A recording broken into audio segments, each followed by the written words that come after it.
Hey everyone, how's it going? We are here at a Hansshow authorized dealer test studio. They're actually part of Hansshow partnership. So this is the first and only one-of-a-kind shop in the United States, located in Southern California.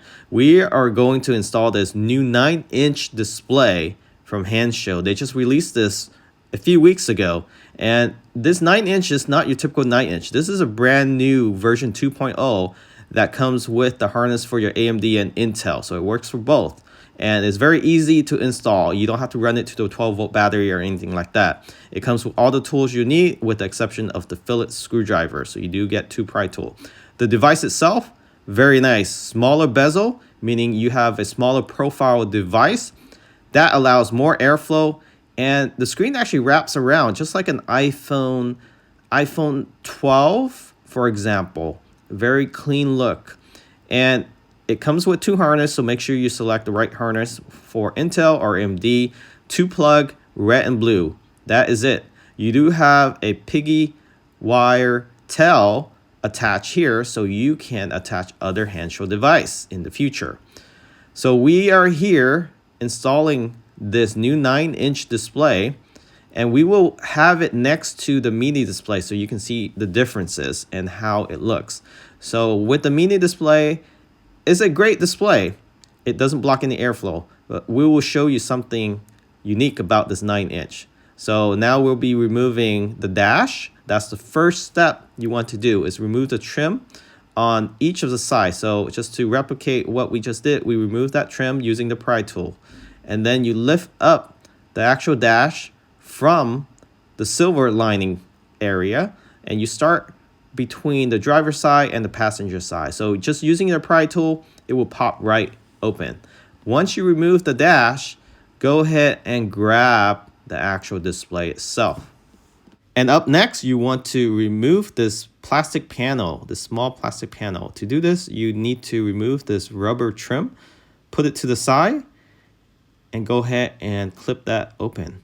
Then you need to remove this door sill inner trim. So this is the inner trim panel.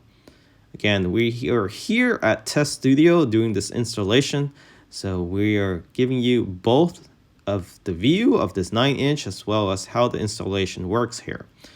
So you want to start counting from the first opening hole, 30 and 31 to 32, depending where your position you like it. So you want to place this 32 and 35 with the opening.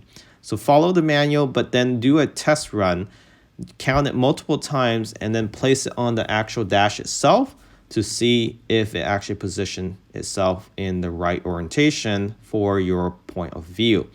And after you feel comfortable with everything, you will go ahead and tighten that up with the clamp on the back. But right now we're doing a test run. So the manual actually said put it at 32, 34. But as you can see here, the wire is slightly different. So make sure you double check, because the old version, the hole opening for the wires to come through the device is slightly different. So the version 2.0, you have to adjust it accordingly. So that's something to keep in mind, but the manual should be updated when you do order this. So we did get the demo version, and that's why we are just trying to work off the old manual. But once you order, you should have the latest version to be able to identify the correct hole opening to run the wires through. You can see there the display, smaller bezel, looks absolutely amazing. So here's the breakthrough. This actually comes with a vent diffuser to help with the airflow hitting your face. So for those that have the previous display, this will be a game changer. So this diffuser can actually be turned on and off, but now you can actually get air back into your face. So let's go ahead and get this display installed. So you want to run the wires, blue and red, through those 2 openings on the left and right side, and place this aluminum backing behind your dash. This is where you will be screwing in the 6 Phillips screw. And they are 6 Phillips screws, so make sure you screw all of them in. If you are missing 1 or 2, don't worry, 2 should be sufficient. But let's go ahead and follow the manual. So we'll start from end to end, and this requires a small Phillips screwdriver. Don't over torque this. Once you feel some tension, go ahead and stop. If you over tighten, you can potentially strip the plastic. Okay, so we got all 6 screws on, and now we're getting the display back on the vehicle. But before you do, place the wire that connects to the display along the dash, run it down. You have enough length to reach the plug, then go ahead and move your dash in.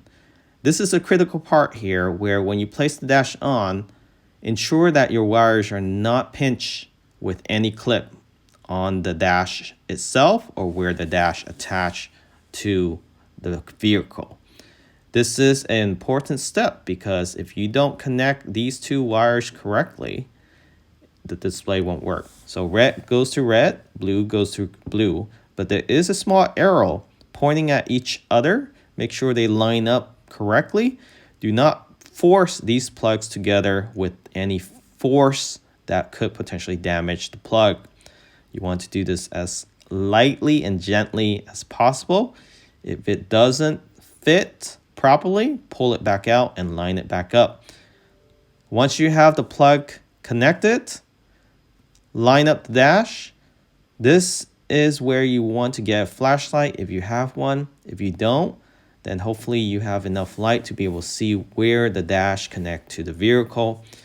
And make sure those wires are not lined up where your clips are. That potentially will pinch your wires and possibly cutting your wires, making your display non-functional. So if you make that mistake, that is your responsibility to ensure those wires are clear of any obstacle. You can, of course, use electrical tape to tape it down. That is highly suggested. If you don't have electrical tape, then this is what you have to go through. Make sure those wires are not pinching. Once you have the dash down, go ahead and connect the blue wire into the AMD plug. So the Intel is only one plug next to the autopilot computer. There's a white clip there that you see. You can leave that clip alone. That is to pigtail any other future device that you attach. Then you have a smaller white wire connector. This goes next to the A-pillar, so next to your footwell. Let me zoom in here. So this is a U-loop you see there. You take out the OEM plug, plug in the Hansshow plug, and then loop back to the Hansshow wire. And that is it. You're done with the installation. Now just zip tie everything down. The zip tie does not come with the kit, so if you have zip tie, it's ideal if you zip tie those wires down to the side. Just a quick look at the display. It is working now. So you do not need to turn off any power, but you could under safety. And then now just cut off the access zip tie. Go ahead and do everything in reverse with putting the trims back, including all the clips, the 2 clips that you removed earlier. This is for the carpet trim. There is one clip that we removed earlier.